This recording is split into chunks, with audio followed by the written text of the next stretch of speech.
Gonna help somebody. I didn't make God Money War the CD. I didn't make it for myself. It ain't personal. It's not about me. You know what I'm saying? It's really not about me. I'm here with King Lowe's, Baltimore's very own. What's up, Lowe's? What up with you? Good. Congratulations on being a father.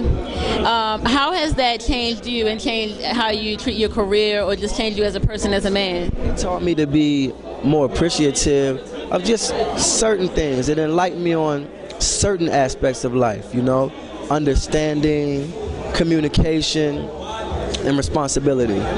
So being a dad just heightened my senses, you know, more so. And I learned how to be a better communicator, which in turn helped me to create and write better songs. Yeah. Let me get right into it. Speaking of songs, God Money War. I wanted to know, one, I just want to start off with the title, first of all. And part of the reason being is because in your tweets and a lot of your songs, I know there's more reference to the Lord, to God, in a lot of your music. Now so than when I followed you from when you were doing mixtapes like Shooter and things of that nature. I want to know, have you had some sort of spiritual transition? I've been raised in the church. So I always had my personal thing with Christ, you know. But in these recent times, I saw a need for Christ outside of myself. So I just wanted to incorporate that into the music that I felt would help other people, because I fear people not having something beyond a human being to look to, because human beings will always fail you at some point, because we don't have the ability to not fail in some way. We're not constructed that we do not fail. But I was just taught that Christ, you know, that he doesn't fail. So I decided to put more spiritual influence and DNA in my music so that it can help someone else. And I bring my next question in terms of helping someone else. Now, I know that even though you're not always here in Baltimore, this is your home. And I know that you saw, of course, what was going on in Baltimore a few weeks ago in terms of the Baltimore riots, in terms of what happened with the youth here in Baltimore. I want to know from your perspective how that made you feel, being this is your home, but also what do you think is going on with the youth here in Baltimore, and how can we change that? It makes me very sad, first and foremost. I'm not really easily saddened. I'm like kind of tough. That actually made me cry. Seeing them kids go through that, being from those same blocks, identifying with some of the things that are still inside of me that I'm working on every day.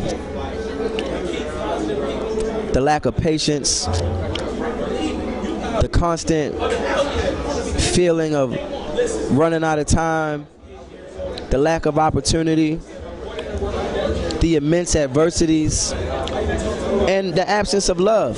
Just the absence of feeling like, yo, don't nobody really love us.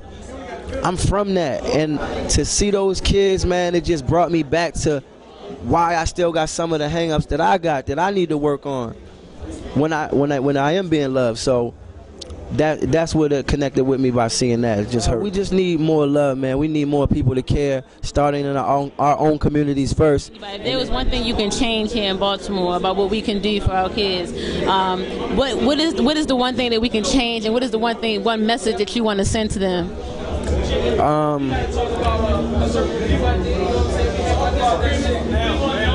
Never stop. Never stop. Because to be honest with you, we're a long time from some real change. The conditions of our communities, you know, I'm just at 1600 Bruce Court, you know, Gilmore Homes Projects. You know, I'm just there, and I'm just looking at the condition of our folks, and we a long way from change, man. The only thing I could tell you is that make it through that. That's not really going to change no time soon. So it's up to you. You got to make it through that. Make it out the projects. Make it out the hood, man. Because the hood not going to help nobody. The hood builds us. It makes us strong. It gives us our foundation, but you got to take that foundation and move forward with that. Because you can't bring your Rolls Royces and your Bentleys back to the hood like that. You may think you can, and you may do it, and it may work, But at the end of the day, you got to go back and get some people and take them out the hood, because flossing in the hood is what they want us to do. They want us to get our stuff and stay up in the hood and floss in the hood. Nah, man, take your peoples. If you care about them, get them out the hood. You know what I'm saying? I love the hood. Don't get it twisted. I love the hood with my whole heart. That's what I said in war. But at the end of the day, man, we got to get out the hood before we can change anything, and we can't change it in the hood. Trust me. Thank you so much, Lois. It's your girl, Hip Hop Cleopatra, WPB TV, Dev TV. Thank you so much. Like God, money war. If heaven free, what we kill for money for? They say when it rains, it pours, but then it rain on the poor. So you ain't really rich if what's rich ain't in your core. Real talk.